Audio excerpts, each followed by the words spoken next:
લોકસભાની ચૂંટણીમાં પ્રચારનું સૌથી મોટું માધ્યમ એટલે સોશિયલ મીડિયા। ત્યારે આદર્શ આચારસંહિતાનો ભંગ ન થાય અને સોશિયલ મીડિયા દ્વારા થતા દુષ્પ્રચાર અટકાવવા અમદાવાદ સાયબર ક્રાઇમ બ્રાન્ચે કસી કમર।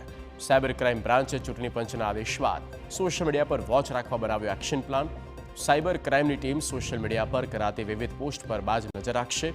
એટલું જ નહીં, વેમેનસ્ય ફેલાવતી ભડકાઉ ભાષણ આધારિત કે અન્ય વિવાદિત ટીકા ટિપ્પણી કરતી પોસ્ટ કરનારા વિરુદ્ધ સાયબર ક્રાઇમ કાર્યવાહી કરશે।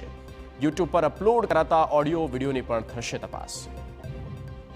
कोई व्यक्तियों द्वारा या तो असामाजिक तत्वों द्वारा अगर एवी कोई पोस्ट सोशल मीडिया में कोई भी सोशल मीडिया में पोस्ट करवामां अथवा तो बल्क SMS सर्विसीसनो दुरुपयोग करीने जो मॉडल कोड ऑफ कंडक्टનું अगर वायोलेशन કરવામાં આવશે તો તેના ઉપર સાયબર ક્રાઇમ દ્વારા નજર રાખવામાં આવી રહી છે। જો આવી કોઈ પ્રવૃત્તિ જણાઈ આવશે તો તેમની વિરુદ્ધમાં IPC representation of people act અને અન્ય કાયદાઓ વિરુદ્ધ આગળની કાર્યવાહી કરવામાં આવશે।